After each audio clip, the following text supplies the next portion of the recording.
اسلام میں اولاد کی تربیت پیدائش کی بات فکر نہیں ہوتی ہے، اس کے پیدا ہونے سے پہلے اس کے لیے صحیح ماں کا انتظام وہاں سے ہوتی ہے شروع، یاد رکھیے۔ تو سب سے پہلے نیک بیوی کی تلاش یا نیک بہو کی تلاش، گھر کا اگر ذمہ دار ڈھونڈ رہا ہے تو نیک بہو کی تلاش کریں گا، خود فرد انسان ڈھونڈ رہا ہے تو وہ نیک بیوی کی تلاش کریں گا۔ سب سے پہلا کام اولاد کی تربیت میں اس کا حق ہے۔ عمر ابن خطاب رضی اللہ عنہ کے پاس ایک مرتبہ ایک نوجوان کا واقعہ ہوا کہ اس کے والد نے اس نوجوان کو کھینچ کر عمر ابن خطاب رضی اللہ عنہ کے پاس کہا، امیر المومنین میرا بیٹا میرے حقوق نہیں دیتا، میرے ادھیکار میرے رائٹس نہیں دیتا ہے، نصیحت کیجئے، واعظ کیجئے، اسے سمجھائیے۔ امیر المومنین کچھ بولنے سے پہلے اس لڑکے نے کہا، امیر المومنین ایک منٹ رکیے، ذرا رکیے، پہلے یہ بتائیے میرے والد کے مجھ پر کیا حق ہے، اس سے پہلے یہ بتائیے میرے کیا حق تھے میرے والد پر۔ اور سوال فطری تھا، پہلے اولاد تو بعد میں آتی ہے، تو ظاہر ہے اس کے پہلے حق ہوتے، جب بڑی ہوتی تو والدین کی دیتی ہے۔ تو امیر المومنین نے کہا اولاد کا پہلا حق یہ ہے کہ اس کے لیے نیک ماں کی تلاش کی جائے، دوسرا حق یہ ہے کہ اس کا اچھا سا نام رکھا جائے، تیسرا حق یہ ہے کہ اس کی صحیح سے تربیت کی جائے، پڑھایا اور لکھایا جائے۔ تو اس لڑکے نے کہا، امیر المومنین جو میرا والد میری کمپلین لے کر آیا، شکایت لے کر آیا ہے، سب سے پہلے اس نے میرے نیک ماں کا انتخاب نہیں کیا، ایک مجوسیہ سے اس نے شادی کی، دوسرا میرا نام جو میرا حق تھا دوسرا کی اچھا رکھے، میرا نام گبریلا رکھ دیا۔ گبریلا سمجھتے نا، وہ گوبر کے اندر کیڑا ہوتا ہے ایک بڑا کالا، وہ گوبر جمع کرتا رہتا ہے، میرا نام صحیح نہیں رکھا، اور میری تعلیم اور تربیت میں اس نے جو ہے کوئی محنت اور مشقت نہیں کی۔ تب امیر المومنین عمر ابن خطاب رضی اللہ عنہ نے جو ہے فرمایا اور کہا کہ تم اپنی اولاد کا حق نہیں دیتے ہو، اور اولاد بڑی ہونے کے بعد جب تمہارے حق نہیں دیتی ہے تو مجھ سے آ کے حقوق مانگتے ہو اس کے۔ سمجھ رہے بات کو؟ تو اولاد کا پہلا حق شروع ہوتا ہے، تربیت کا پہلا مرحلہ، فرسٹ سٹیج اس کی پیدائش کے بعد سے نہیں، اس بات کو خاص دھیان دے، وہ ہے نکاح کے لیے صحیح لڑکی کا انتخاب، صحیح لڑکے کا انتخاب، صحیح بہو کا انتخاب، صحیح داماد کے انتخاب سے شروع ہوتا ہے۔ اس لیے کہ ایک دیندار لڑکی ہی اپنے اولاد کو دین سکھائیں گی، ایک دیندار باپ ہی جو ہے، لڑکا جو باپ بنے گا وہی اپنے بچوں کو دین کی تعلیم دے گا۔ اب یہ مرحلے کو چھوڑ کر آپ کہیں گے آپ کیسے ہمارے بچوں کی تربیت کرے، تو آپ اگر پہلی سٹیپ میں گر جائیں گے تو باقی کا کیا ہوگا؟ دینداری کو اپنے نکاح میں ترجیح دیجیے۔ ہم کہاں دینداری کو اپنے نکاحوں میں آج ترجیح دے رہے ہیں؟ تمام چیز دنیا داری والا معاملہ ہوتا ہے، لڑکی پسند کرنا ہے دنیا داری، لڑکا پسند کرنا ہے دنیا داری، دینداری کو سب سے پہلے ترجیح دیجیے۔ اور نبی اکرم صلی اللہ علیہ وسلم نے اس بات کی وضاحت کر فرمایا، لوگ عورتوں سے 4 چیزوں کی وجہ سے نکاح کرتے ہیں، یہ متفق علیہ روایت ہے، صحیح بخاری اور صحیح مسلم۔ لوگ عورتوں سے 4 چیزوں کی وجہ سے نکاح کرتے ہیں۔ پہلا ولی مالیہا، اس کے مال کو دیکھ کر لوگ نکاح کرتے ہیں۔ دوسرا ولی جمالیہا، اس کی خوبصورتی کو دیکھ کر لوگ نکاح کرتے ہیں۔ ولی حسبیہا، اس کے ننیال اور ددیال خاندان کو دیکھ کر نکاح کرتے ہیں۔ ولی دینہا، اور چوتھی چیز دنیا کے اعتبار سے لوگ کیا کرتے ہیں، آخری میں چوتھی چیز دینداری دیکھ کر جو نکاح کرتے ہیں۔ اے مسلمان نوجوانوں، تمہارے ہاتھ مٹی لگو، تم دینداری کو لازم جانو نکاح میں۔ دینداری سب سے افضل ہے نکاح میں، یاد رکھیے۔ آج دینداری کو ہم کوئی ترجیح نہیں دے رہے، یاد رکھیے، جس کے نتیجے میں اولاد کی تربیت پھر کہاں سے ہونے والی ہے؟ نبی اکرم صلی اللہ علیہ وسلم نے کتنی پیاری بات کی حدیث کے اندر، اور آپ نے فرمایا، صحیح مسلم کی روایت ہے، الدنیا کلھا متاع، دنیا جمع کرنے کی چیز ہے، وخیر متاع الدنیا المرأۃ الصالحہ، اور اس میں سب سے بہترین سامان یا چیز جو ایک انسان کو مل جاتی ہے وہ نیک بیوی ہے، اس سے بہترین کوئی چیز نہیں دنیا میں نیک بیوی سے۔ تو سب سے پہلا کام اولاد کی تربیت میں کیا کرنا ہوگا؟ نیک بیوی کا انتخاب، نیک شوہر کا انتخاب، نیک بہو کا انتخاب، نیک داماد کا انتخاب۔ اب جب 2 نیک لوگ ملیں گے تو نسلیں نیک ہوں گی، جب 2 بد لوگ ملیں گے تو نسلیں بری ہوں گی۔ یہ اللہ کا فضل ہے کہ اس امت کو نکاح کی اس نے اجازت دی، بلکہ حکم دیا، ورنہ دیگر قوموں میں یہ ہوتا ہے نیک لوگ شادی نہیں کرتے اور ان کی نسلیں کم ہوتی ہے، برے لوگ نکاح کرتے ہیں اور وہ بڑھتے جاتے ہیں۔ ایک انسان نیک بن گیا، اب وہ شادی نہیں کر سکتا۔ اسلام میں ایک انسان نیک ہے، نکاح کر سکتا ہے، تو ظاہر سی بات ہے نیک لوگ آگے بڑھیں گے، ورنہ دوسری قوموں میں نیک لوگ ختم ہو جاتے ہیں اور برے لوگ بڑھتے جاتے ہیں۔ تو بہرحال سب سے پہلا مرحلہ جہاں سے تربیت کی ابتدا سٹارٹ ہوں گی وہ مرحلہ ہے، وہ ماں کے انتخاب سے شروع ہوتا ہے، اس کو سب سے پہلے ہم دھیان دیں۔ دوسری چیز جو دوسرا اسٹیپ رہے گا ہمارا اولاد کی تربیت میں، وہ یہ ہے کہ جب نکاح ہو جائے جو دینداری کی بنیاد پر ہو، اس کے بعد والدین نیک اولاد کی اللہ سے دعا کرے۔ اس کا بھی بڑا تاثیر اور اثر ہوتا ہے۔ کس چیز کی دعا کرے؟ نیک اولاد کی والدین اللہ سے دعا کریں۔ افسوس کی بات یہ ہے بہت سے لوگ نکاح کرتے ہیں لیکن کبھی نیک اولاد کی دعا نہیں کرتے ہیں۔ نیک اولاد کی دعا کرنا یہ انبیاء علیہ الصلوۃ والسلام کی سنت ہے نکاح کے بعد، لیکن آج ہم دعائیں نہیں کرتے ہیں۔ تو یہ بڑا اہم عمل ان کی تربیت کا حصہ ہے، یہ ابھی دنیا میں آئے نہیں ہے، لیکن یہیں سے شروع ہوتی ہے تربیت ان کی، کہ نیک جو ہے اولاد کی جو ہے دعا کریں۔ ہمارے پاس تو عام طور سے یہ ہوتا ہے کہ اگر نکاح کے بعد اولاد نہ ہو تو لوگ مختلف قسم کے شرک اور بدعت میں لگ جاتے ہیں۔ ایک تو یہ پارٹ ہے، اگر اولاد نہ ہو تو مختلف قسم کے شرک اور بدعت میں لگ جاتے ہیں. اندازہ لگائیے جو اولاد شرک اور بدعت کے بنیاد پر وجود میں آئیں گی وہ اولاد کہاں سے اللہ کی توحید پر چلنے والی ہوں گی. شرک اور بدعت میں لگ جاتے ہیں. اور دوسرا ایک عجیب حال رہتا ہے اس امت کا کہ جب کسی کا نکاح ہو جاتا ہے بس ہر تھوڑے دن کو گڈ نیوز کب ہے، گڈ نیوز کب ہے. اب وہ بیچاروں کی کیا پلاننگ ہے، ان کی کیا مصیبتیں ہیں، ان کی کیا پریشانیاں ہیں، سب کو گڈ نیوز ہی چاہیے بس. اور ہر کوئی دوسرے سے گڈ نیوز کب ہے، گڈ نیوز کب ہے. اور وہ پریشان بیچارے آپس میں کہ ہم تو کوشش کر رہے ہیں بھائی لیکن اللہ نہیں اولاد دے رہا تو اب ہم کیا کریں. اور ذہنی طور سے وہ پریشان ہو جاتے ہیں. تو یہ سب سے پہلے اس نہیں بلکہ یہ دعا کرے کہ اللہ نیک اولاد عطا فرما. اچھا اولاد کی نیکی کی دعا تو نہیں ہوتی ہے، جو کچھ دعا ہوتی ہے کیا ہوتی ہے ہمارے پاس، نکاح ہو گیا کسی کا، بوڑھی عورتیں ہوتی ہے گھروں میں، وہ دعا دیتی ہے اللہ تم کو چاند سا بیٹا دے. کیسا بیٹا چاہیے ہونا بھی تو چاند سا. اگر میں کہتا ہوں اللہ نے واقعی میں دعا سن لی تو ایک تو گول صورت کا پیدا ہوں گا اور اتنا چمکدار کوئی انسان ہوگا تو کوئی پسند کرے گا اس کو، دھبے والا اور اس ایک دم چمکدار. اور وہ بھی چاند سا کیا چاہیے، بیٹا ہی چاہیے. ہے نہیں ہے یہ بات عام. دعا کیا کرنی چاہیے اولاد کے لیے، کیسی اولاد کی دعا کرنی چاہیے. آئیے وہ دعا ہم دیکھتے ہیں. سورہ صافات سورہ نمبر 37 آیت نمبر 100 میں اللہ رب العزت فرماتا ہے اور ابراہیم علیہ الصلوۃ والسلام نے جب دوسرا نکاح کیا چونکہ آپ کو پہلی بیوی سے اولاد نہیں تھی تو دعا کی اور فرمایا ربی حب لی من الصالحین، اے اللہ نیک اولاد عطا فرما. یہ ہے دعا. لڑکا ہو لڑکی ہو گورا ہو ٹھیک ہے یا کالا ہو جو ہے جس طرح سے ہو، صحت مند ہو بیمار ہو لیکن نیک ہونا اللہ اصلہ. یہ صالح اولاد عطا فرما. صالح اولاد کی دعا کیجیے، نیک اولاد کی دعا کیجیے. اس لیے کہ بہت سی بار اولادیں تو جو ہے ہو سکتا ہے جیسی دعا کری چاند جیسا بڑی خوبصورت ہو جائے لیکن اگر اس میں گن نہ ہو اچھے تو کیا فائدہ.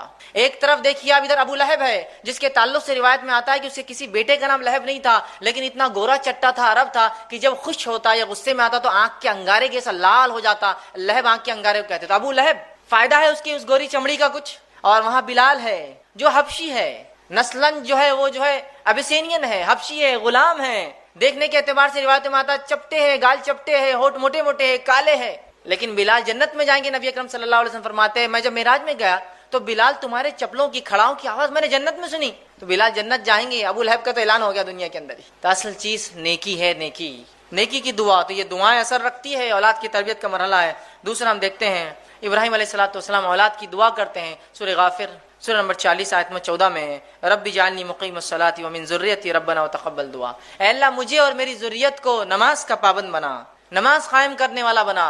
اولاد پیدائش سے پہلے نیک اور نماز قائم کرنے والے اولاد کی دعائیں ہو رہی ہیں. اسی طرح زکریا علیہ الصلوۃ والسلام نے جب دعا کی اولاد کی سورہ آل عمران سورہ نمبر 38 میں اللہ نے فرمایا کہا رب هب لی من لدنک ذریۃ طیبہ، اے اللہ مجھے نیک اولاد عطا فرما. تو نیک اولاد کی دعا ہو. نکاح کے لیے نیک لڑکی کا انتخاب، اس کے بعد اولاد کے لیے نیک ہونے کی دعائیں کی جائے. دوسرا اسٹیپ. تیسرا مرحلہ جو ہمیں کرنا ہے، تیسرا اسٹیپ اولاد کی تربیت میں وہ کیا ہے؟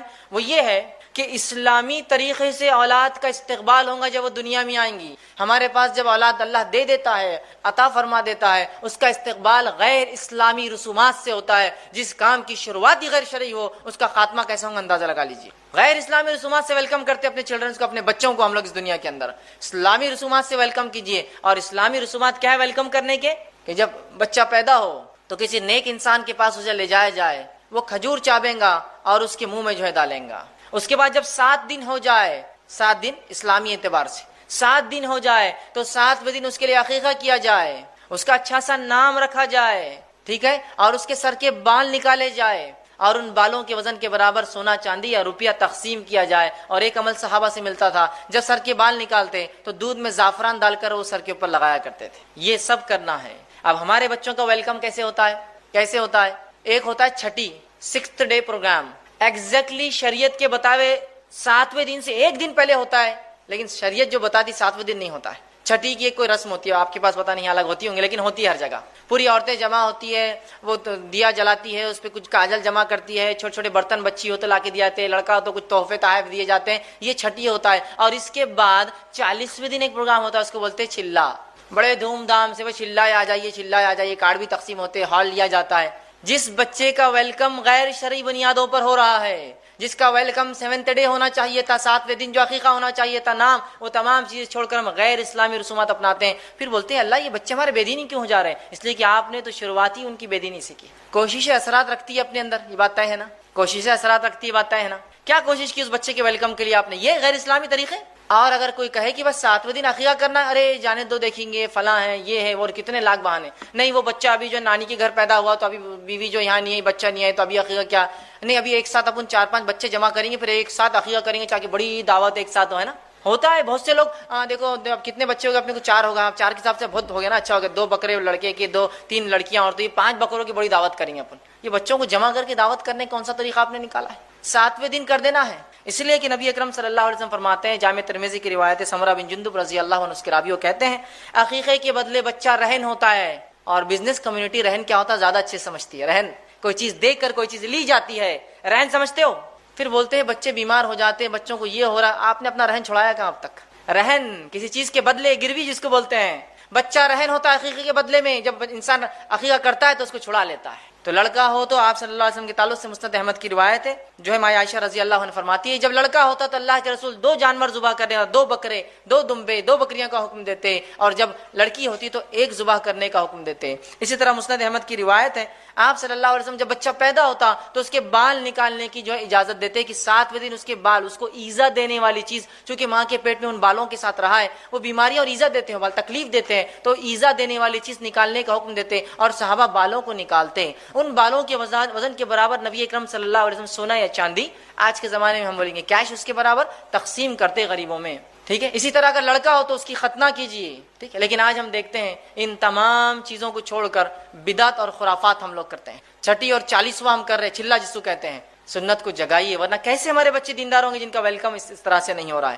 تو یہ بات بڑی اہم ہے، یاد رکھیے. اور اتنا ہم چیزوں کو کھینچتے ہیں، شریعت نے جو حکم دیا 7ویں دن عقیقہ تو پتہ نہیں 7 سال بعد ہو رہا ہے، 70 سال بعد ہو رہا ہے. نام رکھنا ہے 7واں دن، نام رکھنے کے لیے آخری حد ہے. 7th ڈے تو رکھنا ہے، اس سے پہلے بھی آپ طے کر کے رکھ سکتے ہیں. جیسے نبی اکرم صلی اللہ علیہ وسلم کو ایک لڑکا ہوا اور جبرائیل علیہ السلام آئے اور کہا اے ابو ابراہیم، مطلب لڑکے کا نام ابراہیم رکھا تھا آپ نے، اس لیے آتے ہی پکارا اس نام سے آپ کو. تو ایڈوانس رکھا جا سکتا ہے. اور بعد میں اگر میکسیمم لیمٹ 7th ڈے ہے، لیکن حال یہ ان تمام چیزوں میں اتنا ہم غلو کر جاتے ہیں کہ بچے کا آپ دیکھیے لڑکا ہے لڑکی 2 ہی چیزیں ہو سکتی، 2 نام طے کرنا ہے کوئی. لیکن اس میں بھی ایسا معاملہ ہے کہ بچہ پیدا ہو گیا، کئی مہینے کا ہو گیا تو نانی الگ پکار رہی ہے، دادی الگ پکار رہی ہے، دادا کا لاڑ کا نام الگ، نانا کا لاڑ کا نام الگ، باپ الگ اور ماں الگ، چنو، منو، ٹٹو، لٹو، ٹنکو، سب ناموں سے ہیں، سوائے اس کے کہ 7ویں دن جو نام اس کا حقیقی تھا وہ چھوڑ کر سب ہو رہا ہے. اور نام پھر تلاش بھی کیا ہوتا تو یونیک نام لگتا ہے ہم کو. یونیک سمجھتا نا، سب سے ہٹ کر نام چاہیے. اگر کوئی آگے پوچھے بچے کا نام کیا رکھو، لڑکا ہے لڑکی ہے، لڑکا ہے عبداللہ رکھو، عبداللہ بہت پرانا نام ہے. عبد الرحمن رکھو، یہ تو اور بھی پرانا دکھ رہا. پھر کون سا، اچھا محمد رکھ دو، ارے نہیں یہ نام نہیں رکھ سکتے، بے حرمت ہو جائیں گے. اچھا ٹھیک ہے سلیمان رکھ دو، یہ تو نبی کا نام یہ نہیں رکھ سکتے، ٹھیک یہ بھی نہیں، کیا رکھتے پھر؟ یونیک نام چاہیے. تو میں ہمیشہ کہتا ہوں جو لوگ کہتے ہیں یونیک نام چاہیے، تو یونیک تو بہت سے نام ہوتے ہیں، آپ بہت سارے نام رکھ سکتے ہیں. اسٹیئرنگ نام رکھ دیجیے آپ کسی بچے کا، اسٹیئرنگ خان، کتنا اچھا نام ہے. یونیک کسی کا نام اسٹیئرنگ سنا آج تک آپ نے؟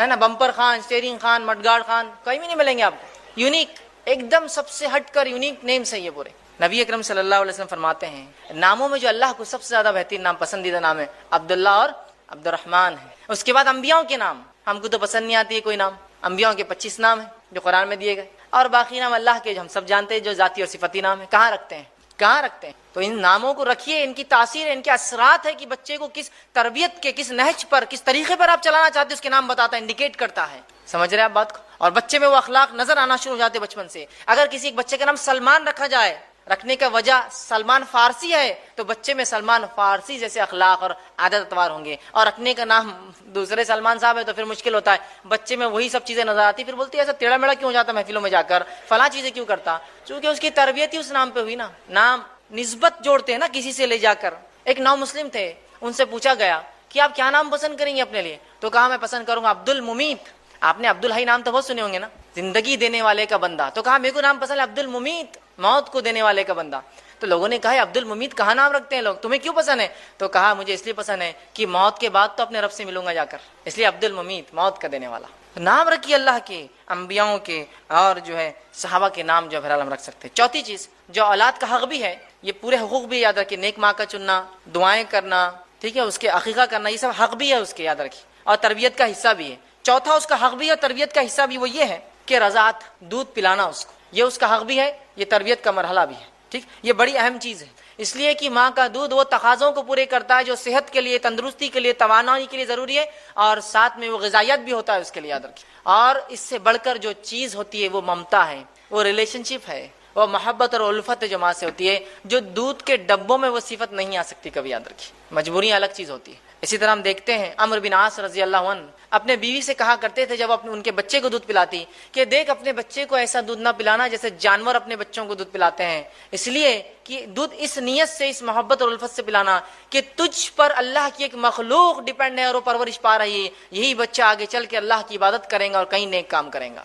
اس نیت سے اسے دودھ پلانا۔ تو کیا تربیت ہوں گی ایسے ماحول میں ان بچوں کی جن کے والدین دینداری کو ترجیح دے رہے ہیں، انتخاب نکاح میں دینداری ہے، اولاد کی پیدائش کے لیے دعائیں ہو رہی ہے، اولاد کی پیدائش کے بعد اس کے عقیقے ہو رہے ہیں، جو احکامات پورے ہو رہے ہیں، اس کو رضاعت کا اس کا حق دیا جا رہا ہے۔ ان بچوں کی تربیت بہت مختلف ہوتی ہے، یاد رکھیے بھائی۔ پانچواں نکات جو تربیت کا وہ یہ ہے جب بچہ بولنے لگے۔ ویسے تربیت کے 3 فیز ہوتے ہیں، پہلا گھر کے اندر، دوسرا اسکول اور مدرسے والا فیز، اور تیسرا سماج والا فیز، سوسائٹی والا فیز۔ تو اب یہ فیز چالو ہو رہا گھر والا۔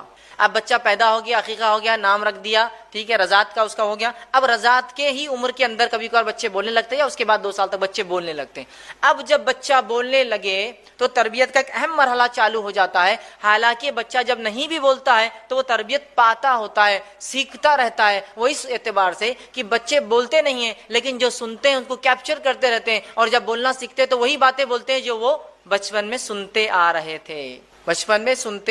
تھے، یاد رکھیے، یہ بڑی اہم بات ہے، یاد رکھیے۔ تو ان کو اللہ کا نام لینا سکھائے، اس لیے کہ نبی اکرم صلی اللہ علیہ وسلم فرماتے ہیں جس کا پہلا کلمہ لا الہ الا اللہ اور جس کا آخری جملہ زندگی کا لا الہ الا اللہ رہا، وہ کامیاب ہو جائیں گا۔ اب پہلا جملہ ایک بچے کا لا الہ الا اللہ کیسے ہوگا مجھے بتائیے؟ کیا آپ کا بچہ 2 سال کا ہوتا ہے ڈائریکٹ لا الہ الا اللہ بول دیں گا؟ جب تک کہ وہ بچپن سے، اس کی چھوٹی عمر سے، اس کے جھولے میں جب تھا اور اس کی ماں اس سے کہتی تھی کہو لا الہ الا اللہ، اور باپ کہتا تھا بولو لا الہ الا اللہ، تو بچہ جب بڑا ہوگا وہ بار بار سنتا ہے لا الہ الا اللہ، لا الہ، ماں بولتی ہے، باپ بولتا ہے، چچا بولتا ہے، ماموں بولتا ہے، نانی بولتی ہے، نانا بولتا ہے، تو بچہ جب پہلا جملہ نکالے گا لا الہ الا اللہ نکال۔ لیکن اب ہم کیا سکھاتے ہیں؟ بچہ بولنے لگا تو بیٹے ممی بولو، ابو بولو، ٹھیک ہے، اماں اور ابا تو بولیں گا ہی نا وہ زندگی میں، جب بات سیکھیں گا تو سب چیزیں بولیں گا وہ، لیکن اگر شروعات لا الہ الا اللہ سے ہو تو کتنی بڑی بات۔ یا بولو اللہ، بولو بیٹے اللہ، تو بچہ پھر سنتا ہے کہ میرے ماں باپ کچھ ابھار رہے ہیں مجھے کسی چیز کی طرف، اللہ اللہ، تو اللہ بولیں گا۔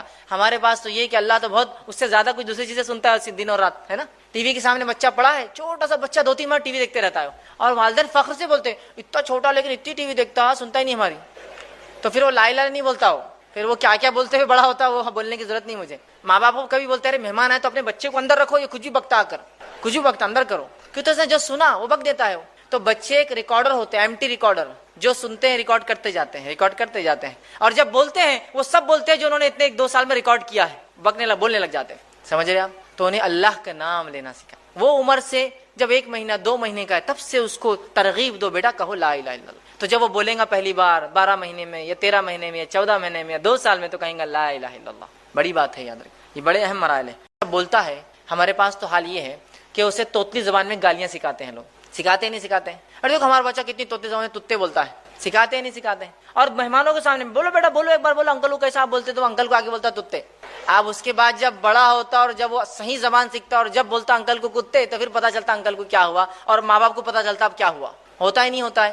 اور یاد رکھیے ایک بات، وہ لوگ خاص طور سے جو بچوں کو غلط الفاظ سکھاتے ہیں، نبی اکرم صلی اللہ علیہ وسلم کی اس بات کو یاد رکھیے کہ جو انسان کسی کی ترغیب دینے پر کوئی نیکی یا کوئی برائی کرے گا، جب تک وہ نیکی چلتے رہیں گی ثواب ملے گا، جب تک وہ برائی چلتے رہیں گے اس کا جو ہے گناہ ملتا رہے گا۔ ایک معصوم بچے کو ایک گندا کلمہ سکھانا گویا زندگی بھر کا وبال لے لینا ہے، اور ایک بچے کو صحیح تربیت دے کے اچھے جملے سکھانا۔ تو ہمارا تو کام یہ ہو کہ ہم دوسروں کے بچوں کو گود میں لے تو کہا بیٹا لا الہ الا اللہ، تاکہ بچہ کہے انکل بھی لا الہ الا اللہ بولتے، ابو بھی لا الہ الا اللہ بولتے، مما بھی لا الہ الا اللہ بولتے، دادا بھی یہ بولتے، مجھے بولنا ضروری ہے لا الہ الا اللہ۔ ماحول اور سماج بنائیے اس طرح سے۔ تو بچے کی تربیت جب بچہ بولنے لگے، اور ایک بات یاد رکھیے، ماں کی گود بچے کا پہلا مدرسہ ہے، فرسٹ اسکول ہے اس کا۔ وہ اسکول میں اس کو رائٹ کائنڈ آف گائیڈنس اور تربیت یا اس کی جو ہے پرورش بہت زیادہ ضروری، یاد رکھیے۔ اگر ایسا نہ ہوا تو بہت ساری برائیاں سماج میں پھیل رہی ہیں اور پھیلتے جائیں گی۔ چھٹا نکات جو وہ یہ ہے کہ اولاد کے بیچ عدل کرے۔ اب ایک اولاد ہوئی، تربیت کا مرحلہ ہوا، سیکنڈ کے ٹائم آپ عادی ہو جاتے، پہلے سے پریکٹس ہوتی ہے آپ کو کیا کیا آپ نے کیا تھا۔ اب ایک سے زیادہ اولادیں آپ کو ہو گئی ہیں تو ان میں انصاف کرے۔ بہت سی مرتبہ اولاد میں انصاف نہ کرنے کی وجہ سے اولاد کو آپ چاہے کتنی تربیت کریں ان کی تربیت نہیں ہوتی۔ کیوں؟ لڑکا اور لڑکی کا فرق، لڑکے اور لڑکے میں فرق کہ گورا لڑکا اور کالا لڑکا کسی کا ہے، 2 لڑکے ہیں ڈبل شیڈ کے اندر، ایک لڑکا بہت گورا ہے ایک لڑکا بہت کالا ہے۔ تو آپ دیکھیے ماں باپ فرق کرتے ہیں، عدل نہیں کرتے بچوں میں۔ کہاں ہے میرا گورو، آ بیٹا ادھر، تو گویا وہ دوسرا بچہ جیسا کم رنگ ہوتا ہے وہ صرف دیکھتے رہتا ہے میرا والد کیوں کرتا ہے میرے ساتھ ایسی ناانصافی. بچے بہت زیادہ غور کرتے ہیں اور بہت جلدی نتیجے نکال لیتے ہیں. لڑکا اور لڑکی کا فرق کہ لڑکی عمر میں 10 سال بڑی ہے آپ کے بیٹے سے اور آپ اس بہن کو اس چھوٹے سے بھائی کو بھیا بولنے لگاتے ہو. بولتی میں 10 سال بڑی ہوں اور میں بھیا کیوں بولوں اس لڑکے کو. نہیں بیٹے تم کو بھائی ہے, مطلب احسان ہوا تم پر اللہ نے کیا تم کو بھائی دے دیا. وہ بھائی بولیں گی اس کو, وہ بولیں گا اس کو بہن اور باجی, وہ نام لیں گی اس کا, چھوٹا ہے اس سے 10 سال, نہیں بھیا بولو, بھائی ہے نا تمہارا, رسپیکٹ کرو اس کی. یہ ناانصافی ہے. لڑکی اور لڑکے میں ناانصافی, لڑکے اور لڑکے میں ناانصافی, یہ اسلام میں درست نہیں ہے, پسندیدہ نہیں ہے. یہ ناانصافی سے اولاد کی تربیت نہیں ہو پاتی ہے, بچے نفرت کرنے لگ جاتے ہیں والدین سے. ایک مرتبہ کا واقعہ ہے, صحیح بخاری کی روایت ہے, نعمان بن بشیر رضی اللہ عنہ فرماتے ہیں میرے والد ایک بار گھر آئے اور کہا کہ میں نعمان کے نام پر فلاں زمین یا ایک غلام اسے دیتا ہوں. نعمان کی والدہ بڑی ہوشیار عورت تھی, انہوں نے کہا کہ یہ بات جب تک میں قبول نہیں کروں گی جب تک نبی اکرم صلی اللہ علیہ وسلم کے پاس چل کر آپ یہ نہ کہیں. وہ تینوں مل کر جاتے ہیں, نبی اکرم صلی اللہ علیہ وسلم کے پاس جاتے ہیں اور نعمان بھی ساتھ ہوتے ہیں. ان کے والد کہتے, ان کی والدہ کہتی ہے اللہ کے رسول, نعمان کے والد نے نعمان بن کو جو ہے بشیر نے جو ہے نعمان کو جو ہے غلام دیا ہے تحفے میں, تو کیا یہ ٹھیک ہے؟ تو اللہ کے رسول نے فرمایا کہ تمہیں کتنے بچے ہیں, کیا صرف ایک ہی ہے نعمان؟ تو کہا نہیں اور بھی ہے. تو کیا تم سب کو غلام دے رہے ہو تحفے میں؟ تو کہا نہیں. تو پھر کہا میں ایسے ظلم کے معاملے پر گواہ نہیں بنتا کہ ایک بچے کو دیا یا دوسرے کو نہیں. بہت سے والدین ہوتے تحفہ لے جاتے ہیں, 2 بچے گھر میں ایک کو لے جاتے ہیں, نہیں میرا ایک بہت سنتا دوسرا نہیں سنتا تو ایک کو دوں گا. نہیں, تحفے تحائف میں ناانصافی نہیں. حتیٰ کہ اگر نافرمان اولاد بھی ہے تو وراثت میں حصہ کم نہیں ہوتا ہے اس کا. جب وراثت میں نہیں ہوتا نافرمان اولاد کا تو بچپن میں کیسے آپ ان سے ناانصافی کر سکتے ہیں؟ برابر تحفے لائیے, برابر سلوک کیجئے دونوں کے ساتھ, لڑکا ہو لڑکی ہو, لڑکا ہو لڑکا ہو, دونوں میں ہر انسان کی الگ صفتیں اور خصلتیں ہوتی ہیں جن کی وجہ سے کچھ آپ کو پسند ہوں گی کچھ نہیں, لیکن اس سے اولاد میں فرق مت کیجیے, بھید بھاؤ مت کیجیے. 7واں مرحلہ, 7واں پوائنٹ جو اولاد کی تربیت میں وہ یہ ہے کہ انہیں عقیدہ سکھائے. جب بچے اب بول رہے ہیں آپ نے انہیں کلمے سکھائے, اچھی اچھی باتیں سکھائی, اس کے بعد انہیں عقیدہ اسلام سکھائے, عقیدہ اسلام سکھائے. اور ایسے نہیں کہ عقیدہ اسلام کو استادی سکھائیں گا, گھر میں والدین سکھائیں گے, ماں سکھائیں گی, باپ سکھائیں گا اسے عقیدہ. اللہ رحم کرے ایسی ماں پر اور ایسے باپ پر جو بچے کے ساتھ گھوم رہے ہیں پھر رہے ہیں اور چلتے اور پھرتے انہیں عقیدہ سکھاتے ہیں کہ باہر نکلے بیٹا, یہ جھاڑ ہے, یہ کتنا ہرا ہے, یہ ہمیں ہوا ان سے جو فلاں ہوتی ہے, یہ کاربن ڈائی آکسائڈ پیتے ہیں, آکسیجن دیتے ہیں. انہیں کس نے بنایا؟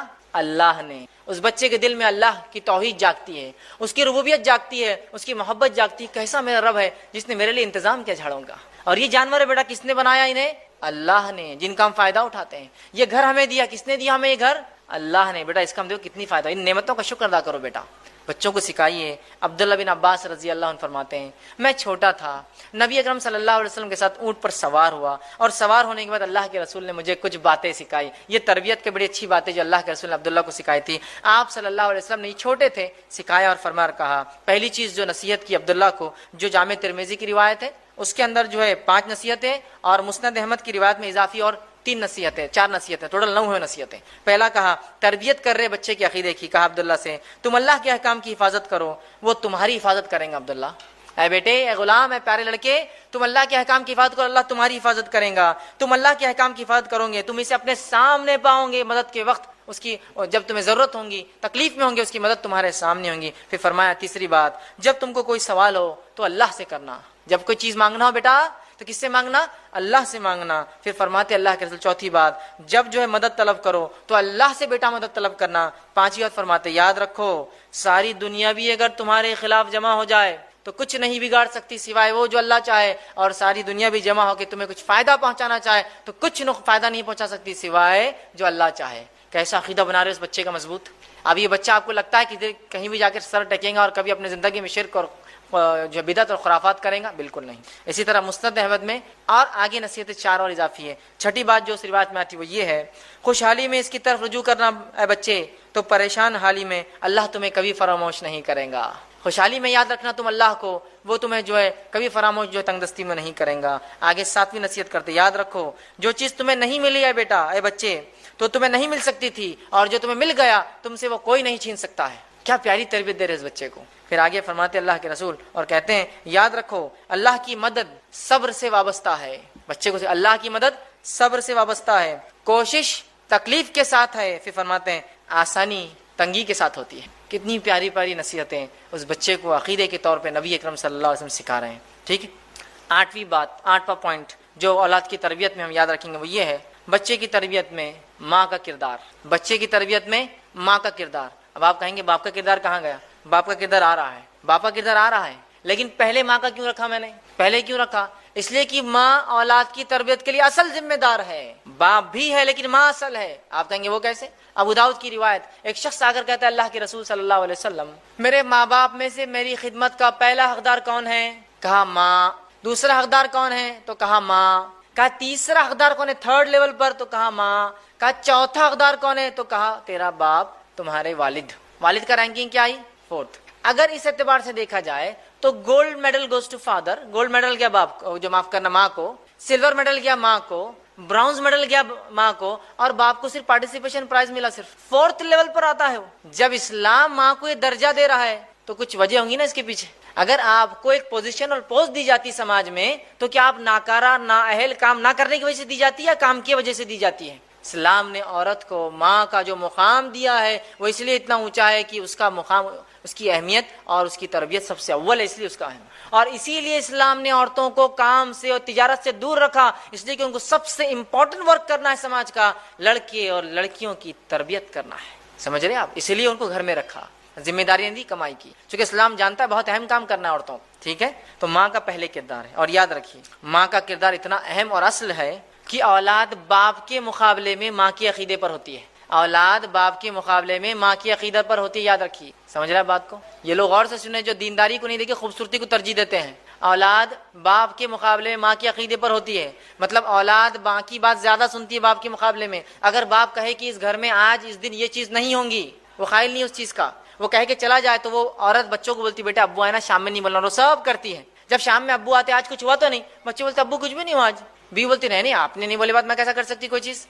بچے سپورٹ کس کو کرتے ہیں؟ ماں کو۔ اب ماں دیندار ہے، باپ کتنا بھی بے دین ہو تو ماں بچوں کو تربیت یافتہ کر دیں گی۔ سمجھ رہے ہیں بات کو؟ تو ماں کا کردار اہم ہے، اور ماں کے عقیدے بچہ ہوتا ہے۔ اس کی پہلی دلیل نوح علیہ الصلوۃ والسلام کا بیٹا ہے، چونکہ آپ کی بیوی ایمان نہیں لائی آپ کا بیٹا بھی ایمان نہیں لایا، اس لیے میں نے کہا بچے ماں کے عقیدے پہ ہوتے ہیں باپ کے مقابلے میں، چونکہ بچے اپنے دل کی بات جب باپ کو بھی کہنا ہوتا ہے والد کو تو کس سے کہلواتے ہیں؟ ممی آپ بولو، امی آپ بولو، والدہ آپ بولو، امی حضور آپ بولو، ہے نا؟ یہ کرتے ہی نہیں کرتے، تو بہت اہم ہے ماں کا کردار۔ تو عورتیں اس بات کو غور سے سنیں، آپ ایک بہت اہم ذمہ داری کے تحت معاشی ذمہ داریوں سے، اکنامیکل برڈن سے دور کی گئی ہے تاکہ آپ تربیت کریں بچوں کی، لیکن افسوس کی بات ہے آج ہماری مائیں کہاں وہ تربیت کری، ہماری بہنیں اور مائیں جو تربیت مطلوب ہے۔ آج تو تربیت کا یہ معاملہ ہے کہ ماں کے گود میں ایک ہماری بہن کے گود میں ایک چھوٹا بچہ ہے اور وہ بیٹھ کے تین گھنٹے اگر سنیما اور ٹی وی دیکھتی ہے تو کیا امید کی جائیں گی ان بچوں سے کہ یہ خالد بن ولید بنیں گے اور یہ ابوبکر اور عمر اور عثمان بنیں گے؟ بہت اہم کردار ہے ماؤں کا۔ جب ماؤں نے اپنی ذمہ داری چھوڑ دی تو یاد ہے کہ روز قیامت پوچھ بھی ہے، وہ حدیث یاد کیجئے، اور عورت سے پوچھوں گی اس کے شوہر کے بچوں کی کیا کیا اس ذمہ داری کا، اور جو ذمہ داری ضائع کرے وہ جنت کی خوشبو بھی نہیں سونگے۔ تو آج ہم دیکھ رہے ہیں مائیں تربیت نہیں دے رہی۔ دوسرا واقعہ ام سلیم رضی اللہ عنہا، ان کے بیٹے انس بن مالک، انس کے تعلق سے آتا ہے رضی اللہ عنہ کہ ان کی والدہ ایمان لائی تھی، ابو انس غیر مسلم تھے، اور ایک مرتبہ وہ گھر آئے تو یہ تو ایمان والی تھی، انس سے کہا کہو بیٹے لا الہ الا اللہ، تو انس نے فوراً کہہ دیا لا الہ الا اللہ۔ تو ابو انس نے کہا کہ تم تو بگڑ گئی ہو، میرے بیٹے کو بھی بگاڑ دے رہی ہو، اور لاکھ منع کرنے کے باوجود بھی انس برابر جو ماں کہتی رہی لا الہ الا اللہ کہتے رہے۔ تو بچوں پہ ماں کا اثر زیادہ ہوتا ہے باپ کے مقابلے میں۔ آئیے تیسرا واقعہ اسماعیل علیہ السلام کا، جن کی والدہ ہاجرہ علیہ السلام ہے، جو ہاجر علیہ السلام ایک ایسی ماں کی مثال ہے جس نے اپنے بیٹے کی ایسی تربیت کی جس کی زیادہ تفصیلات تو تفصیلات زیادہ کیا بالکل ہی نہیں ملتی، سوائے ایک واقعے میں ایک جملے کی جو اللہ رب العزت نے اپنی کتاب میں دہرایا،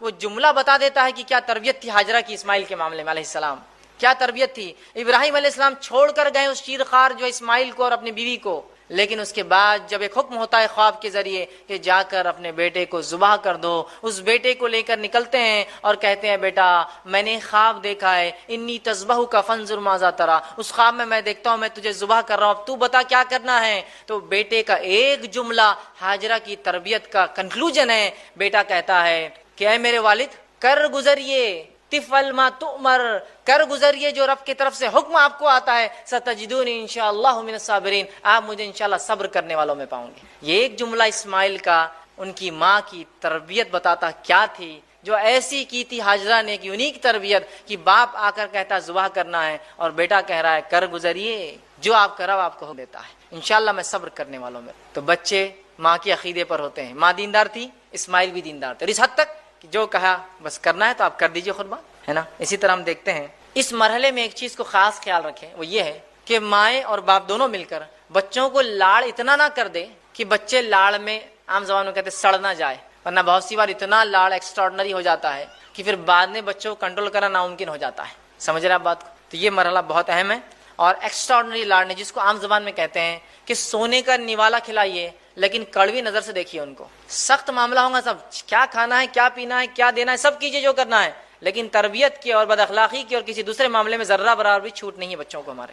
سونے کا نوالا کھلائیے لیکن کڑوی نظر سے دیکھیے تاکہ وہ بگڑے نہ، ٹھیک۔ نواں مرحلہ، نواں جو کام کرنا ہمیں 9 پوائنٹ، وہ یہ ہے باپ کی تربیت۔ باپ کی تربیت کیسی ہوں گی، مطلب باپ کا رول تربیت میں اولاد کی بڑا اہم ہے، ماں کے بعد اس کا چونکہ رول آتا ہے۔ باپ کا رول بھی یاد رکھیے تربیت میں بہت اہم ہے، اور باپ اور استاد یاد رکھیے دونوں کی ذمہ داری ایک جیسی ہوتی ہے۔ اس لیے میں اس کو انشاءاللہ عزیز، جو بچہ جب گھر سے باہر قدم رکھتا ہے تو جو ہے تربیت میں باپ کا کردار، باپ کا رول، اور اس کے بعد اس کے استاد، اس کے ٹیچر، دونوں کا رول آتا ہے۔ تو باپ ہونے کے ناطے ایک انسان جو اپنے بچے پہ چیک رکھے، چیک سمجھتے ہیں آپ، مطلب یہ کہ دن بھر وہ ماں کے ساتھ تھا، شام میں آ کے آج ستائے تو نہیں، آج دعائیں یاد ہوئی، آج عربی برابر ہوئی، آج اسکول گئے تھے، آج ہوم ورک ہوا، آج دعائیں فلاں ہوئی، آج یہ ذکر ہوا تھا کہ آج پورا چیک، پڑوسیوں کو تکلیف تو نہیں دے گی، پورا چیک کیا گے والد۔ اور اگر کہیں چوک ہو اور اس کی بیوی آ کر کمپلین کرے بچے کی ماں، تو والد اس کو سیریسلی لے اور بچوں کی تنبیہ کرے، ڈانٹے اور سمجھائے کہ آئندہ یہ غلطی میں نہیں سنوں گا آپ کی۔ جیسے ایک ماں ٹیچر ہوتی ہے تو باپ ایک ایگزامینر جیسا ہے کہ آگے وہ چیک کرے گا کہ کیا ہوا، صحیح ہوا نہیں ہوا تربیت۔ ورنہ بہت سی بار ماں تو انتھک کوشش کرتی ہے، شام میں باپ آ کے پوری محنت پانی پھیر دیتا ہے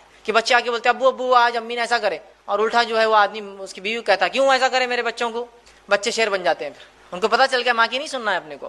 تو یہ بات یاد رکھیے، باپ جو ہے، اور باپ کے لیے بہترین نمونہ ابراہیم علیہ الصلوۃ والسلام، باپ کے لیے بہترین نمونہ خود نبی اکرم صلی اللہ علیہ وسلم، اور باپ کے لیے بہترین نمونہ کہ کیسا ہو جو ہے لقمان علیہ السلام ہے۔ قرآن کے مختلف ابواب اٹھائیے اور ان کی زندگیوں کو دیکھ لیجیے تو پتہ چلے گا باپ کیسا ہونا چاہیے، ٹھیک۔ اسی طرح 10واں نکات وہ یہ ہے بچے کی تربیت میں اسکول اور درسگاہ کا رول، اسکول اور درسگاہ کا رول۔ اب بڑے اہم ہم ایشوز کی طرف جا رہے ہیں، اس لیے کہ اب گھر میں تربیت ہو رہی ہے، لیکن اب رائٹ کائنڈ آف ایجوکیشن اگر باہر نہیں ملے گا تو اس کے بھی بہت خطرناک نتائج نکلتے ہیں، یاد رکھیے۔ جیسے کہ جو اسکول اور درسگاہ کا جو رول جو بچے کی زندگی میں ہوتا ہے تربیت میں، بڑا اہم ہے، یاد رکھیے، اس لیے کہ ماں باپ کی تربیت کے بعد اب اسکول اپنا رول، یا مدرسہ جس کو کہے اسکول کا، یہ وہ رول ادا کرتا ہے۔ لیکن آج ہم دیکھتے ہیں ہمارے پاس مذہبی اسکولوں کا وجود ہی نہیں ہے، مدرسہ ایک الگ چیز ہے۔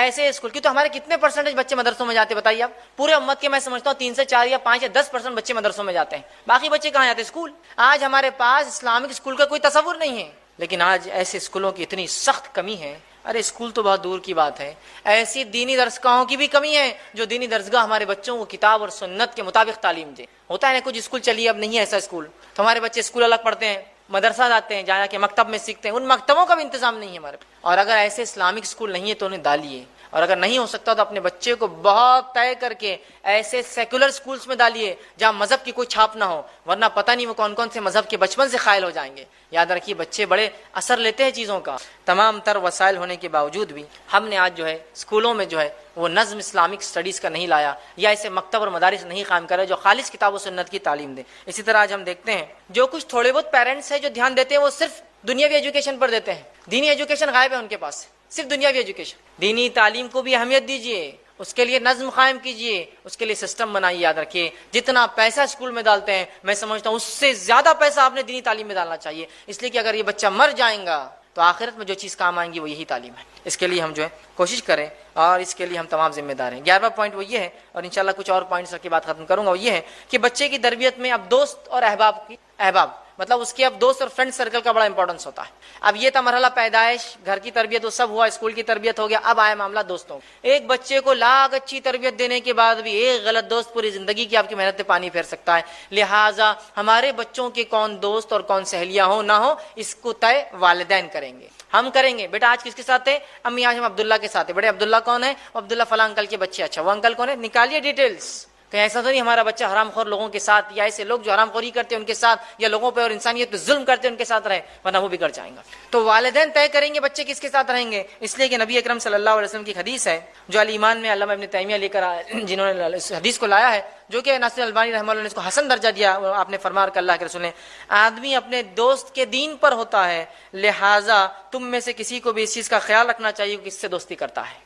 آدمی اپنے دوست کے دین پر ہوتا ہے، لہٰذا تم میں سے ہر شخص کو خیال رکھنا چاہیے وہ کس سے دوستی کرتا ہے۔ اور عربی کا ایک مقولہ قول ہے کہ تم یہ نہ پوچھو کہ وہ کیسا ہے، تم یہ دیکھو کہ اس کے دوست کیسے ہیں. مطلب کسی کے بارے میں معلومات لینا ہے تو پوچھنے کی ضرورت نہیں ہے، اس کا فرینڈ سرکل دیکھ لیے آپ کو پتا چل جائے گا کہ وہ کون ہے. سمجھ رہے آپ؟ تو بچوں کے دوست اور سہیلیاں بغیر والدین کے سلیکشن کے نہ ہو، یہ بات طے ہو. 12ویں چیز وہ یہ ہے کہ بچوں کی تربیت میں کھیل کود کا نظم. بہت سی بار والدین بچوں کو کھیل کود کرنے نہیں دیتے ہیں، اور ایک غلطی جو والدین سے ہوتی ہے معلوم وہ کیا ہے؟ یہ غلطی کو آپ اگر سدھاریں گے انشاءاللہ بہت زیادہ فائدہ ہوگا. وہ کیا ہوتا ہے؟ بچہ جا کر سمجھے ٹیبل پہ ہاتھ لگا رہا ہے، یہ مت کرو. گلاس اٹھا رہا ہے کانچ کا، یہ مت اٹھاؤ. گاڑی پہ بیٹھ رہا ہے چابی لے رہا ہے، یہ مت لو. کھانا کھا رہا ہے تو ایسا مت کرو، وہاں مت جاؤ، یہاں مت آؤ. ہم کیا کرتے معلوم؟ صرف کیا مت کرو، کیا مت کرو، نہیں نہیں نہیں نہیں نہیں بولتے ہیں. وہ دل میں سوچتا ہے دنیا میں لائق ہے کچھ، ہر چیز نہیں اور نہیں اور نہیں اور نہیں تھی کرنے کی. تو سمجھ رہے آپ؟ ہر چیز کو آپ بولتے ہیں گاڑی کی چابی کو ہاتھ مت لگاؤ، فوراً آپ کو بولنا پڑے گا بیٹا گاڑی کی چابی کو ہاتھ مت لگاؤ، آپ کو ایک دوسری کی لا کے دیں گے، اس سے کھیلا کرو، چونکہ اس کو چاہیے وہ چیز. کانچ کے گلاس کو ہاتھ مت لگاؤ، آپ اسٹیل کے گلاس سے کیوں نہیں پانی پیتے اور کھیلتے ہو. وہاں مت جاؤ، اس کے بدلے بیٹا آپ یہاں جاؤ نا، ادھر خطرہ ہے. یہ مت کھاؤ، اس لیے کہ اسلام میں منع ہے بیٹا، وہ کیوں نہیں کھاتے؟ فوراً الٹرنیٹ دیجیے اس کو. یہ نہیں تو کیا، یہ نہیں تو کیا. یہ سنت رسول ہے کہ اللہ کے رسول جب صحابہ کسی عمل سے روکتے فوراً الٹرنیٹ سولوشن دیتے. جیسے کہ آپ صلی اللہ علیہ وسلم فرمایا، ایک بار دیکھا حضرت بلال رضی اللہ عنہ 2 ناخص کھجوریں، ردی کھجوریں لے کر گئے اور ایک اچھی لائے. آپ نے کہا بلال یہ کیسے ہوا؟ تو کہا میں نے 2 ردی کھجوریں ایک شخص کو دی اور اس کے بدلے میں ایک اچھا لے لیا. آپ نے کہا ایسا مت کرو، اس میں سود ہے. تم 2 ردی کھجوریں پہلے بیچو اور بیچنے کے بعد پھر ایک ٹوکری اچھی کھجور لو. تو پہلے آپ نے کہا یہ غلط ہے اور فوراً سولوشن دیا کیا کرنا ہے. تو بچوں کو والدین سے غلطی کیا ہوتی ہے؟ یہ مت کرو مت کرو مت کرو مت کرو مت کرو بولتے ہیں. فوراً آپ بولے یہ مت کرو اور یہ کرو، یہ مت کرو بیٹا یہ کرو، یہ مت کرو یہ کرو، چونکہ ان کو کرنا ہے ایکٹیویٹی کچھ نہ کچھ. فطرت ہے نا بچوں کی. تو بچوں کی تربیت میں کھیل کود بڑا امپورٹنٹ رول رکھتے ہیں. ہمارے پاس پیرنٹس اس پہ دھیان نہیں دیتے والدین. کھیل کود کا کوئی نظم جس سے ان کی جو ایکسٹرا انرجی ہوتی ہے جو برن نہیں ہوتی نا، تو پھر وہ کیا کرتے ہیں معلوم آپ کو؟ کہیں بھی یوز کرتے ہیں. بہت سے بار بچوں کو والدین کمرے میں بند رکھتے ہیں، گدے پھاڑ دیتے ہیں، دیواروں کو رنگ دیتے ہیں، پھر والدین پریشان ہوتے ہیں ایسے بچے کیسے ہوتے جا رہے ہیں. آپ ان کو کھیلنے لگا رہے ہیں، ان کے اس جوش اور توانائی کو ختم کیجیے. ڈیلی جو ڈیولپ ہوتی ہے، چلیے آج کھیلنا ہے، آج گارڈننگ کریں گے بیٹا، آج سنڈے چلو، آج کھودنا ہے، پلانٹیشن کرنا ہے اپنے کو، آج یہاں جانا ہے، آج مدد کرنا ہے، سوشل سروس کا کام ہے اپنا. چھوٹا بھی ہے تو ساتھ لے جائیے اس کو. بچے سیکھتے ہیں. آپ کا بزنس ہے، آپ کوئی چیز جما رہے ہیں، چلو بیٹا آج جمانے کے لیے میرے ساتھ رہوں گے. اس کی اس ایکسٹرا انرجی کو یوز کیجیے، اس کو رائٹ کائنڈ آف گیمز میں ڈالیے. ایسے کھیل جو اس کے جسم کو نشو و نما دیتے ہیں. وہ فالتو قسم کے گیم نہیں جس کے اندر اس کا دن اور زندگی برباد ہو رہی. اچھے کھیل یاد رکھیے، اچھی چیزیں یاد رکھیں جو ضروری ہے کہ انسان کے لیے. ان کھیلوں کی طرف، ان چیزوں کی طرف جو متوجہ کرے اور ان کو رائٹ کائنڈ آف سپورٹس کے اندر ڈالے، اور جس سے ان کے جسم کی توانائی، طاقت، قوت ڈیولپ ہو. اسی طرح جو ہے 13 پوائنٹ وہ یہ ہے کہ بچوں کے درمیان انعامی مقابلے رکھیے. انعامی مقابلے سمجھتے ہیں آپ؟ کمپٹیشن رکھیے کہ چلو آج دونوں خیرت کروں گے، آپ اس پہ انعام ملیں گا. آج دونوں قرآن کون زیادہ پڑھتا ہے اس پہ انعام ملیں گا. آج سیرت طیبہ پر ایک کمپٹیشن ہے، آپ ایگزام دو فلاں ملیں گا. آج یہ کروں گے تو یہ ملیں گا، یہ پڑھوں گے تو یہ دیا جائے گا. شام تک یہ دعا کروں گے تو آج ایک کیڈبری آپ کے لیتا ہے شام میں. کون پڑھیں گا سب سے پہلے؟ اگر آپ اس سال ایسے کامیاب ہوتے، اتنے پارے حفظ کرتے تو ایک گاڑی آپ کو آج دینے والے اس مہینے، اس سال. ہم ان کے اندر مقابلے رکھیے. اس سے جوش اور جذبہ بڑھتا ہے اور بچے بہت زیادہ وہ کام کر پاتے ہیں جو کام ویسے وہ نہیں کر پاتے ہیں. اسی طرح 14 پوائنٹ وہ یہ ہے کہ بچے کی تربیت میں ایمانیات کا اہتمام کیجیے. یاد رکھیے جیسے کہ اسلامیات اور اذکار کا اہتمام. حرام کاموں سے روک کر حلال چیزوں کو بتائیے. ان کے اخلاق ڈیولپ کیجیے، آداب ان کے اچھے کیجیے. نماز کو لے جائیے، 7 سال کے ہو جائے تو اور 10 سال کے اور نہ جائے تو ان کو سزا دیجیے کہ نماز کو چلے. قرآن کی تلاوت انہیں سکھائیے. لباس کا شعور دیجیے کہ کون سا لباس صحیح ہے کون سا غلط. تعلیم دیجیے. بہادری سکھائیے تاکہ ہمارے بچے جو ہے بزدل نہ بن جائے کہ لوگوں کی مدد کرنا، آگے بڑھ کے کسی کو کام کو کرنا. یہ تمام چیزیں انہیں سکھائیے. ٹھیک ہے. 15واں پوائنٹ وہ یہ ہے کہ جو ہے تربیت کا جو ہے ایک نازک مرحلہ، اور اس کے بعد انشاءاللہ آخری پوائنٹ ہے نازک مرحلہ. وہ کیا ہے معلوم آپ کو؟ جب بچے اب ہمارے کالج جانے لگ جاتے ہیں، یہ بہت نازک مرحلہ ہوتا ہے. اب یہ کیا ہو گیا ہے کہ اسکول کی تعلیم سے نکل گئے اور اب یہ سماج کے اندر چلے جاتے ہیں. کیونکہ تو کالج میں ویسی تعلیم نہیں ہوتی جو اسکول میں ہوتی ہے، جہاں کیئرٹیک کیا جاتا ہے. کالج میں جو کرنا چاہے کرے، جو اچھا ہے وہ اچھا کر لیتا ہے، جو برے ہے وہ برے کام کرتے ہیں نا. تو اب کالج کا مرحلہ بڑا نازک ہوتا ہے. اس معاملے میں باپ اور ماں بچے کے دوست بن جائے. علی بن ابی طالب رضی اللہ عنہ فرماتے تھے بچے جب 7 سال تک ہوتے ہیں تو ہم ان سے کھیلتے ہیں، پھر 7 سال ہم انہیں تربیت دیتے ہیں اور 7 سال ہم ان کے دوست بن جاتے ہیں. ایسے کتنے والدین ہیں جو اپنے بچوں سے بات کرتے ہیں؟ وہ تو چھوڑیے، ایسے کتنے والدین ہیں، والدہ تو بھی ہوتی ہے، ایسے کتنے والد ہیں جن کو یہ پتا ہے کہ میرے 4 بچے کون کون سی کلاس میں. بڑا کچھ تو بھی پڑھتا، چھوٹا کچھ تو بھی کرتا، منجلا کچھ تو بھی کرتا، اس کا نہیں معلوم کیا کرتا. مطلب ان کو معلوم نہیں کون سی کلاس میں ہے. وہ ان کی اماں دیکھتی، میں زیادہ اس پہ ٹینشن لے لیتا ہوں، ان کی ماں کا کام ہے. آخری بار بیٹے سے کب بات کی تھی آپ نے؟ نہیں میری بیٹی سے جمتی نہیں، وہ گھرتا میں گھرتا بس. اور انڈین فادر کا ایک عجیب مسئلہ ہے، انڈین فادر ایک اینگری ینگ مین رہتا ہمیشہ، ایک دم غصیلا نوجوان. مطلب حال یہ ہے کہ باپ گھر میں آ رہا تو بچے گھر سے باہر بھاگ جا رہے. امی بولتی ہے ابا آ گئے تو بچے پورے باہر، کوئی بیڈ روم میں، کوئی چھت پر، کوئی ادھر کی، تو باپ آ گیا۔ ہونا تو یہ چاہیے تھا کہ باپ آنے کے بعد اعلان ہو کہ باپ آ گیا تو بچے باپ کی طرف آئیے، باپ سے دور بھاگتے ہیں، کیونکہ ہمارا جو باپ ہوتا ہے اینگری ینگ مین، پورے گھر باس کا غصہ، سڑک کا غصہ، ٹریفک کا غصہ، گاڑی کے خراب ہونے کا غصہ بیوی اور بچوں پہ نکالتا ہے۔ اب جب وہ ریلیشن ڈیولپ نہیں ہوں گے تو کالج میں جب بچے جاتے ہیں تو ان میں جذبات چھلکتے ہیں، ان جذبات کو کس سے وہ شیئر کرے؟ پھر جب آپ ان کے دوست نہیں ہوتے ہیں تو وہ غلط دوست اور صحبت میں پڑ جاتے ہیں۔ تو ماں دوست بن جائے ان کی، باپ دوست بن جائے کہ بھائی کیا چل رہا ہے کالج میں، اب سب ٹھیک تو چل رہا ہے نا، کوئی مسئلے مسائل ہو تو ہم سے ڈسکس کیا کرو یار، دوست بن جائیے ان کے، تب ہم دیکھیں گے یہ تمام جو غلطیاں ان سے ہو رہی نوجوان سے بچ جائیں گے، کیونکہ ان کا فادر گائیڈ کر رہا ہے ان کو، دنیا دیکھ چکا ہے ان کا باپ، پوری ان کی ماں دنیا دیکھ چکی ہے، وہ گائیڈ کر رہی ہیں۔ یہ بڑی اہم چیز ہے، اور یاد رکھیے ان کو جو ہے اس بات کو سمجھائیں، اور خاص طور سے اس بات کا دھیان دیں کہ جب آپ کے بچے کالج میں جائیں ان کو محبت کی حقیقت کیا ہے شرعی اعتبار سے ضرور سکھائیے آپ، ورنہ عشق مزاجیوں کے چکر میں بچے اپنی زندگیاں برباد کرتے ہیں۔ محبت کی کیا حقیقت ہے شریعت کے مطابق، یہ بڑی اہم چیز ہے، کہ تو محبت ایک ایسا جذبہ انسانی نفس میں جو راسخ وہ نکل نہیں سکتا ہے، شریعت اس کو کنٹرول کرتی ہے۔ وہ بتائیے بیٹا کیا جائز اور کیا ناجائز ہے، کیا کرنا اور کیا نہیں کرنا ہے، اور فاسد محبت سے آپ کو اپنے آپ کو بچانا ان کالجز میں، اور اس چیز میں جا کے اس کی تربیت انہیں دیجیے۔ اور 16واں اور آخری پوائنٹ جو ان کی تربیت کے اندر بڑا اہم رول ادا کرتا ہے وہ یہ ہے، اب کالج جا رہے ہیں، بڑے ہو چکے ہیں، بالغ ہو چکے ہیں، جتنے جلدی ہو سکے ان کا نکاح کر دیجیے، جتنے جلدی ہو سکے نکاح کر دیجیے۔ نکاح کرنے کے لیے وہاں پر 100 بہانے، نہیں ابھی وہ پڑھ رہے ہیں، تو پڑھ رہے تو کون خرچہ برداشت کر رہا ہے ان کا؟ آپ ہی کر رہے ہیں نا۔ لڑکی پڑھ رہی ہے تو کون خرچہ برداشت کر رہا ہے اس کی شادی ہونے تک؟ آپ ہی کر رہے ہیں نا۔ تو شادی کرنے میں کیا جاتا ہے؟ شادی ہونے سے ایک بوجھ آ جائے گا، وہ اچھے محنت کریں گا۔ یاد رکھیے نکاح نہیں ہونے سے جو برائیاں پھیلتی ہیں نا تو وہ کنٹرول نہیں کی جا سکتی، چونکہ انسانی فطرت ہے کچھ چیزیں، اور فطرت تو ختم نہیں کیا جا سکتا۔ تو جتنے جلدی ہو سکے نکاح کر دے۔ باپ اس اللہ رب العزت اس باپ پر رحم کرے جو اپنے بچے کا نکاح صرف یہ سوچ کر جلدی کرتا ہے کہ میرا بچہ جو ہے کسی شر اور فتنے میں نہ پھنس جائے نکاح نہیں ہونے کی وجہ سے۔ یہ زمانہ جو حالات جو ہے بہت برے جا رہے ہیں، یاد رکھیے یہ زمانے میں ہم دیکھ رہے ہیں لوگ اتنے قسم کی برائیوں میں جو پھنس چکے ہیں صرف اس وجہ سے کہ نکاح نہیں ہوتا ہے۔ تو والدین دھیان دیں اور جلد سے جلد نکاح کر دے۔ اب میں نے بات نکاح سے شروع کی تھی، پھر لا کے میں نے بات نکاح پہ ختم کر دی ہے، اب پھر وہی مرحلہ نکاح، دیندار لڑکی، اور پھر وہ پوائنٹس پورے گول چلیں گے۔ یہ سائیکل بن گئی پھر سے آ کر کہ نکاح آ گئے، نکاح کے بعد پھر وہی تربیت وہ سب آئیں گے، پھر نکاح کا معاملہ آئے گا۔ تو نکاح کر دیں تاکہ پھر اب یہ سائیکل پھر چلیں گی، اور ایک نسل کے بعد دوسری نسل دنیا میں آئیں گی جو اللہ کی عبادت کریں گی۔ تو لہٰذا یہ بے انتہا ضروری ہے کہ ہم اس بات کو سمجھیں، اولاد کی جو ہے صحیح تربیت